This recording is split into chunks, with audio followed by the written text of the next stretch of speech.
This podcast is sponsored by nobody.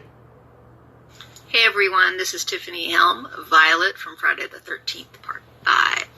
You are listening to Tommy Throwback Kovac on Splat from the Past. He will take your breath away.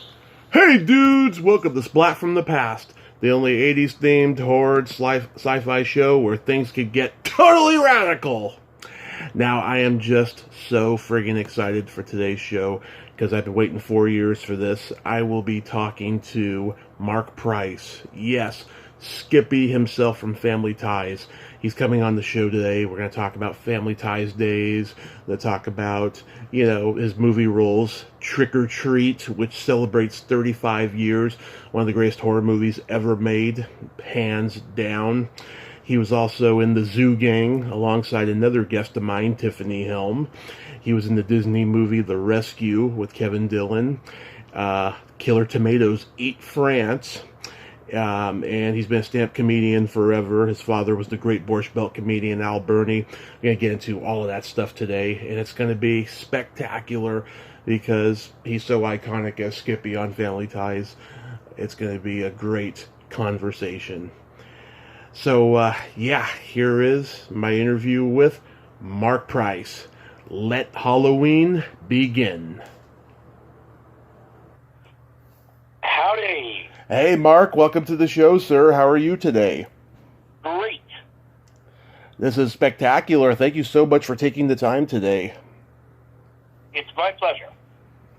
So, how's it going there? Oh, it's going great. A little windy over here, but other than that, it's really good. We did 3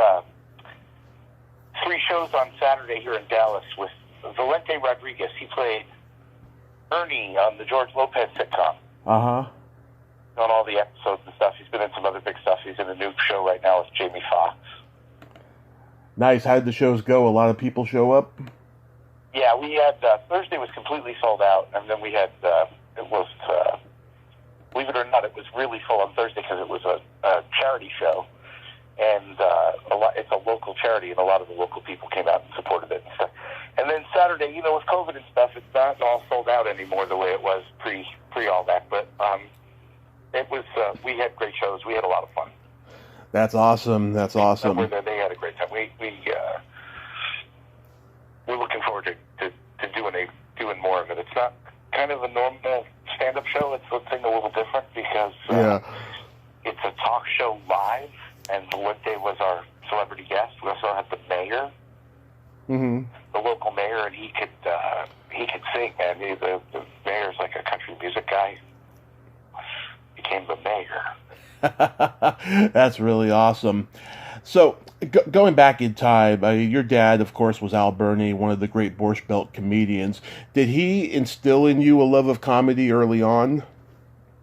It's funny to hear you say, of course. Nobody from your generation knows my dad. My dad is so old that, some of the guys that became hugely famous from his world and stayed famous their whole lives, like, Sammy Davis Jr. or Milton Berle, George Burns, exactly. Those guys were from that era. But guys that we think of as the old guard, guys that are sadly even no longer with us, like Don Rickles, those kind of guys were kids compared to my dad. Right. But I guess, to answer your question, he trained me pretty good. He was into the idea that I would follow in his footsteps, and so he encouraged me every step of the way. Yeah. What age did you start officially doing stand-up? So I was thinking about it, I think yesterday I was thinking about it, that I solo started when I think I was 13 or 14, which would put me at about 40 years right now. Right. Wow. 13, 14. Was this in New Jersey or L.A.? So the solo was out in L.A. I used to go perform with him. Okay, so I grew up in New Jersey, and we would go up to the Catskill Mountains and into New York City, and I would perform with him. So I would introduce him, and not every show, not all the time, just certain, like the summer and certain special weekends and things. But I loved it. That was just my favorite thing in the world. And it was just a kick for his audiences and stuff. It was cute. Heck, when I was a little baby, my mom was a singer, and and my dad was a comedian. And they would work together and then bring me out at the end. Talk about getting hooked on applause early. Right. Wow. So who are the other comedians that you saw when you started? So I was the big finish. They'd bring me out, and that was like the big deal. I saw a lot of great acts because they would all perform up in the Catskill Mountains. Now, are you familiar with the Catskills at all? I've never been up there, but I've heard all the stories. I've talked to guys like John Biner and Hank Garrett, who was part of the Borscht Belt, like right at the tail end of it. Yeah, I caught the tail end of it too. That's what I saw. But it's hard to imagine that it's all gone now. I mean, when I say all gone, I mean all gone. One hotel back anymore. But there were so many of them, and it was such a big deal. And I don't even know the exact years that it started and everything, because that's that would take paying attention in school to history class. But I do know that it came out of the necessity, and that was based on in New York City. It was hot in the summer. There was no air conditioning, and they didn't have cheap airfare. You couldn't just fly to Florida or go take a cruise, or all the other options didn't exist. And then this is a really big one.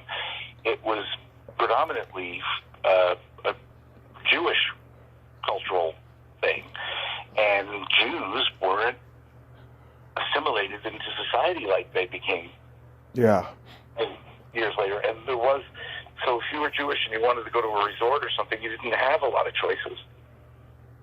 You weren't welcome at the country club, it was those days. Right. And so it thrived, and it was very unique. The basic construct of the Catskill resorts was that you would pay one price, kind of like a cruise today, where you pay an amount and then you get to eat as much as you want. You watch all the entertainment, and you play all the games, and you go play golf and go horseback riding and go hiking. And it was just what a fun place to grow up and get to participate in all that stuff. Go skiing and ice skating, and I love the horseback riding. Was my favorite. Nice. So my dad would take me to see the shows, and he would have like 3 shows on Saturday night. It was totally normal for him to have 3 shows on Saturday night, 3 different hotels. Sometimes it would be the famous ones were Concord, Grossinger's, Rounds Hotel. But there were little ones that we liked too, like the Falls View. There was the Nevele, and there was the Brickman, and it just went on. And then there were these,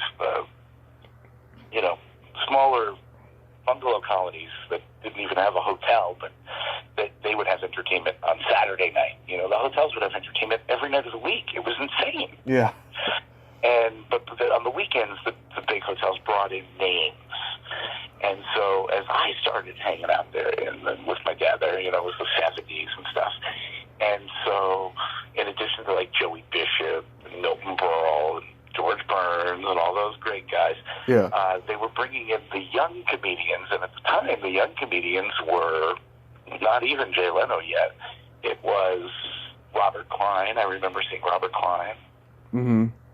And let's see. My dad would take me to go see Jackie Mason a lot. Jackie Mason? Yeah, you could see. So David Brenner would be another the kid of the time. Shecky Green. I'm just thinking back to all the people that I saw from the older school and the younger school. And then as those younger guys did come up, then they started, I think Schweigfeld and Leno, I'm sure, did a few gigs in the Catskills before they nailed the last coffin. Yeah. Yeah. So during this time, when you're starting stand-up at 14, are you also acting? So that's when I started. I started stand-up and acting around the same time. I moved out to Hollywood. That was the thing, So everybody was doing it. And we moved near the Westwood Comedy Store, which was just a blessing for me. It just worked out that way. It's just a weird thing. We were like walking distance. It was not too far from my school. Yeah. And the famous Hollywood Comedy Store, that's the one that's still going today, is an institution, and everybody knows about it. And there was a series about it recently, and Richard Pryor, and every famous comedian. Mm-hmm. So many of them, made the Comedy Store their home. It was really the Comedy Store of the Improv at one point, but the Westwood Comedy Store, you didn't have to be 21 to get in. Mm-hmm. Westwood's where UCLA College is. Right. And it was designed for college kids. So they had it was set up like a restaurant. So they served food, and you didn't, just like a restaurant where you could buy, I guess maybe it was just beer and wine. Maybe they didn't even have hard alcohol. But you didn't have to be 21 to get in. Yeah. And so I could go and watch the shows, and before long I started hanging out in the back alley with the comedians. Well, you know what happens there. Yeah. and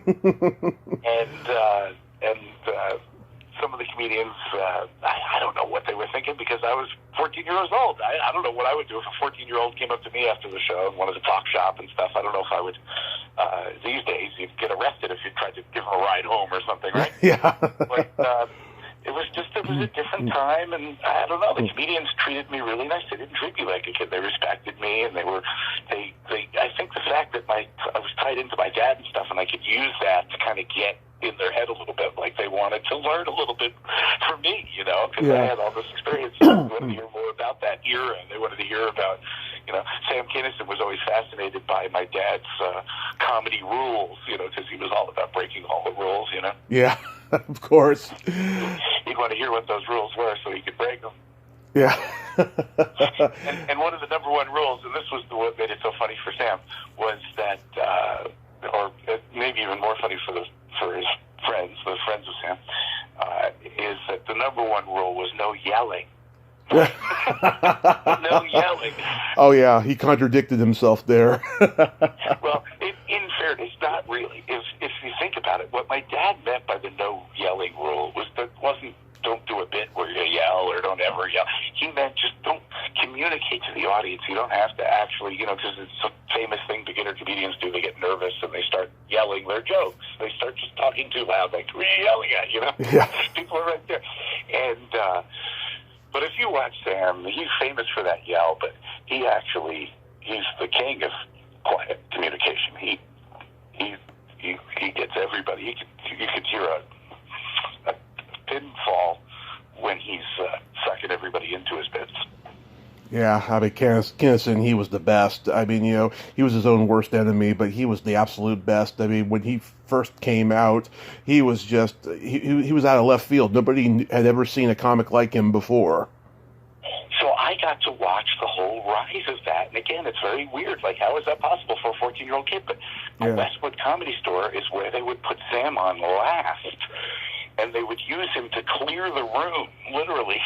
They would put him on, and that would get everyone would be so uncomfortable, the traditional comedy patrons, that they would leave one by one. They would walk the room, literally. And the other comedians would sit in the back and laugh and enjoy it. It was like a hoot, to watch this experience of him freaking out the audiences. And then more people came and sat in the back, and then all of a sudden there were Billy Idol and rock stars, and people were coming, they heard about it, and then before you knew it, there were more people there to see him than there were to walk out. Yeah. Yeah. I watched the whole thing. I watched it. I talked to Carl before he passed, Carl LeBeau, and he told me some things about him and Sam that I thought were quite interesting. It was just a magical time back then. Everybody knew each other. It was just a much more smaller community. There was no internet. Carl was one of those guys that I was talking about. He took me under his wing, and he treated me with respect, and we talked about theory of comedy and all kinds of deep stuff. It was like my first deep conversation was with Carl, Really? Did he give you his watch? Because I heard he did that. I heard he did that to. I heard he did that to Marc Maron. He gave him his watch the first time he met him. Yeah, Marc Maron was around in those days. Bob Zaney actually was a big inspiration for me. Bob Zaney. Oh yeah, I've seen him home. Again, in his van, very creepy. in retrospect, but what a great guy. Because the walk home was a big deal. So anyway, and so Hollywood, California was the place that I really grew up. But people ask me now, where you're from. Yeah. For so long, I've had the answer Hollywood, because I feel like that's where I grew up. And but I don't use that. I switched back to New Jersey. These days, everybody hates Hollywood so much. I know a lot of people do. Right now, I'm in Dallas. Right? People, where are you from? New Jersey originally. It's changed, So how did you get? Jersey would be more desirable. Oh yeah, I've heard stories about Jersey. Never been there, but I've heard stories. Well, I was in beautiful New Jersey. I have to defend. Where I was not some kind of crazy part of Newark or some part of South Jersey that I'm not even familiar with or something. We were not far from the George Washington Bridge, in an idyllic suburb. It's Columbus Day, so we take all the land from the Indians, and then what they do, they named all the streets after them. That was the way they honored the Indians. So we lived on Algonquin Trail, and there was Hopi Court. Yeah. I went to Manitou School. They used all the Indian names in my neighborhood, but boy, it was a beautiful place to grow up and so much fun. And it's still beautiful. The houses are all worth millions now, but man, there's no fun left. I went and drove around the old neighborhood. There's not a single kid outside anymore. We ruled those streets. You know the story. We had our bicycles. And we played stickball and wiffle ball and softball and baseball and football and soccer and flashlight tag. And we would, like in the summer, oh my God, in the winter with the snow and the sledding, and it was just so much fun. And we would just be out all day. When the street lights came on, it was time to come home, or had the dinner bell. My mom would ring the dinner bell. So how did you get cast as Skippy on Family Ties?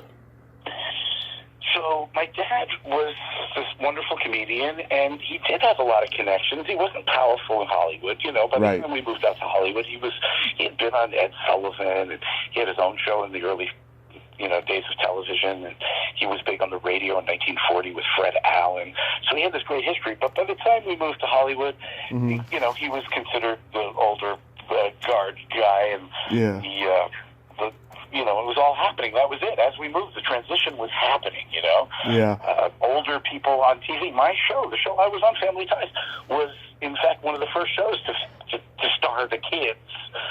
That's not true, because you could look back to Leave It to Beaver and stuff. But it was a trend that really, you have to think, before Family Ties, there were a lot of shows that had older people in it. And after Family Ties, there's never been a show again that has a lot of older people in it. Somebody can say, Golden Girls, okay, fine, you found one. But, that was the transition that was happening, and so my dad came out to kind of try to score his sitcom and stuff. He was going to maybe be, Mr. Belvedere or something like that. Oh, wow. But it all changed, and so he was good with it, though. He was happy that I got successful. He could, he admitted he lived a little bit vicariously through my success again, and I feel like I wouldn't have been successful if it wasn't for him, because he taught me so much, and that was the main thing. But his connections helped me too. So specifically, when I came to visit, before I even moved out to Hollywood, I was just visiting. Right. He took me to his good buddy, played the dad on Laverne and Shirley. Remember Phil Foster? Yeah, Phil. Yeah. You know your site. Yeah. You know the old school. Yep. I knew we were kindred souls. And so Phil is famous for helping people in show business. So many people will say they got their start because of Phil Foster. Is very generous. He helped people, Right. And he helped me. He invited me to come to the set of Laverne and Shirley to watch how they make sitcoms. And so I fell in love with it, and he saw my eyes, which were just lit up, and I was asking questions, and I was, just sort of fly on the wall and learning from observation and watching Laverne and Shirley work out their physical bit and stuff. And here, this was 1979 or something. They were the biggest thing on TV. Right. And here I was, on the inside of it all. It was so exciting. And he saw that for me, and he said, you know what, you want to come back every day this week and just hang out at the studio? And I was like, yeah. And so now we expanded it. Now I went and left just Laverne and Shirley, and I went to Happy Days and Bosom Buddies and Mork and Mindy, and, you know, there was Taxi and Cheers, and it was all going on, and I could go walk around to any of those sets, and he told me, he said, if anybody gives any trouble, you know, if any of the guards come up to you or anything, you can tell them you're Phil Foster's nephew. That's awesome. Are you amazed at just how much of an impact this show has had coming up on 40 years and people still love it? Tom Hanks, I remember, came out from the Bosom Buddies set, and, you know, nobody knew who he was yet or anything. I don't even know if Bosom Buddies had been on the air much at all yet. I didn't know who he was yet. And he saw a kid sitting up in the stands laughing, watching, you know, and he came over and he did some shtick for me, and he was super nice. I remember little Robin Williams. I remember that they were doing a special effects episode of the menu where Robin Williams shrinks down real small. So they were dealing with the effects, and they had like a little doll or something, and everybody was being silly. Anyway, so yeah, 40 years. Family Ties was 40 years ago, 4 decades ago. Yeah. It's crazy. That is just crazy. Do you imagine? It's 2021, and I'm still milking it. Yeah. I should win an award for that. Absolutely. Do you have any favorite episodes? I do. I'll tell you, you know, people mean, when they ask me that, they mean, you know, what episode were you in that was your favorite? And I know that's what you mean. But I tell you, I like the episodes I started the first season, but I was just on a couple of times, and then the second season I was on a few more times, and then it was the third season they made me what they call a recurring regular, which, by the way, I thought it was a reoccurring regular until, like, you know, 2 months ago, I think somebody explained it to me. But basically, the first 2 seasons of the show, it wasn't popular. It wasn't on after Cosby. Yeah. In those days, they would let a show find its voice. They don't do that anymore. If it's not a hit right off the, right out of the gate, they get rid of it now. But they gave it a little room to breathe, a little room to find itself. And I think those first 2 seasons, I think those are the funniest episodes. I got to be honest with you. Mm-hmm. I think those are my favorite. I love the early ones. They had such commentary in them. They were so bold, and it's surprising the show didn't become a big hit right out of the gate because they were so bold. There was almost like Norman Lear level of humanity in those episodes. You know what I'm saying. If anybody at home is listening, they want to go, well, which ones does he mean? It's the ones where any of the ones where Mr. Keaton doesn't have the beard yet. Yeah. The beard marked the beginning of a sort of a different direction. But the show was great all the way through, don't get me wrong. I just have a special place in my heart for those early episodes because everybody was so young and the little girl's so cute. I love the episodes with Sonia Curtis playing Skippy's love interest, Amy, and I talked to her a couple months ago. She says hi. Oh, cool. That's cool. Yeah. Yeah, that's, we were a couple there for just a minute. We were a couple on TV. It was fun to have a sidekick person. It's like Lenny and Squiggy or something. Like every time you enter, then you enter with someone else. It's like, right. Okay. And of course, it's fun to have a partner. Yeah, and of course the famous episode where Mr. Keaton wakes up from the heart attack, and then Nick is standing there giving him that gay look. I love that episode. Scott, I was supposed to talk to Scott a couple of months ago, but he's been having some personal issues, but I'm going to be talking to him in the future, hopefully. Yeah, he and I are friends, and pretty much everybody on the show is friends. There's no, there are a lot of rumors and stuff that the parents got all upset that the kids got the attention that Michael J. Fox was the unexpected star of the show and stuff. And there might have been something to that, but I never saw it. I got to say, Meredith used to drive Michael to the set in the early days of the show. Yeah. And I feel like everybody was appreciative that he took off and became this major superstar in front of our eyes. I told you about the Sam Kinison rise to fame. Michael J. Fox is another one that I watched go from virtually unknown to as big a superstar as possible. And I think that Michael Gross and Maris Baxter Burney and certainly, the kids on the show, we were like grateful. You know, that was like a great thing. He was our guy. You know, right? So I didn't see that kind of. There was no disrespecting him or anything like that. I think everybody was ecstatic. That's good. You are my second guest from the Zoo Gang. I've talked to Tiffany Helm. No one has Tiffany Helm. Oh my gosh, Tiffany Helm.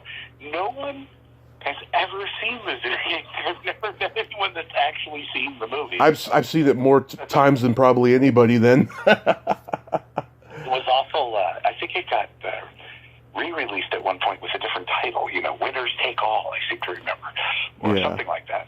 Was that a lot of fun? But that was fun. Now, you know, the guys that directed that, it was two guys that directed that. Mm-hmm. They went on to become some of the most powerful people in Hollywood. Do you know that? No, I did not know that. Yeah, the directors went on to do movies like Backdraft. They started working with, with Ron Howard and things like that. Okay. And their company just took off, and they made all kinds, even without them directing anymore. You know, their company became bigger than them, you know. Yeah. And did TV shows eventually and all kinds of stuff, yeah. Yeah, that was, they were on, and they were, I remember I wanted it so bad. You know, sometimes you can get a part. Yeah. I don't think I could get a part this way anymore because I don't think I want it that badly anymore, you know. Yeah. Because the whole point of this story is that I got that part because I wanted it so badly. And I didn't live that far from the house where the production office was. Right. And so after my audition and stuff, I started showing up. I was one of those guys. I was pretty determined. And kind of just like, you know, hey, how you doing, you know, whatever. And I was up for another role in that movie, but they had somebody bigger in mind. They had his name is Eric Gary, and he famously was in Author with Al Pacino. He's the schnoz. I know that movie. That was such a wonderful role. And then he was also in Bad Boys with Sean Penn. Oh. And he was a young star, so they wanted, you know, they didn't have name for a real, you know, open a movie weekend type big star. So, but they put him into into that role that I was up for. And then there was like, well, what about me, you know? And I wasn't on Family Ties yet. You have to understand that. And I was 15 years old. Mm-hmm. And they said, well, we have this other part, and it's the fat kid. Now, I'm not fat. I wasn't fat. I am fat now. But when I was 13, I wasn't fat. 14, I wasn't fat. And so they're like, gain a little weight? You know, they talked about a fat suit and stuff, and they were like, we don't want to do a fat suit, but if you feel, and this is how different it was, you know, in 1981 or whatever. Yeah. It was, or whatever year it was. I guess it was a few years later than that. Yeah. Let's see, hold on. I think 84. Yeah. 84, okay. Yeah. So, but the things were so different that like today, you would never say to a kid, okay, you're going to be fat for this movie. We're going to send you Haagen-Dazs and cookies. Say, eat up, kid, because you're going to get fat. I don't know. Maybe they do that for movies and stuff still. I don't know. But it was, I still blame them. To this day, you don't make a little kid fat for a movie. No. I mean, De Niro, he gained a lot of weight for Raging Bull, of course, but he lost it by the time he got his Oscar, you know. Yeah, exactly. Well, that's what I was doing. It was kind of like it was a De Niro move. I wanted to get into the role in such a way. I hung out with other fat kids at school. Emotionally mirror their behavior. So when you do Trick or Treat, I mean, you probably wanted to get far away from Skippy as possible at that point, right? It's not that far away. The character Trick or Treat's a nerdy kid, but but he's gets bullied and stuff. But I fancy the idea of moving on from being just Skippy, yes, but I don't think that role's that different if you think about it. Are you into heavy metal in real life? I found a love for it through that movie, and I am, yes, and I'm a big Ozzy fan. And I think the soundtrack is what made that movie, because people still talk about it today, and there's so many movies, and sometimes I'm watching movies and I go, God, that movie gets no attention at all. It's like 19 times better than Trick or Treat. Trick or Treat, people still talk about it and stuff. And I think that the soundtrack was the key, because it's not that scary, it's not that funny, I'm a very bad marketing person for that movie. I don't get it.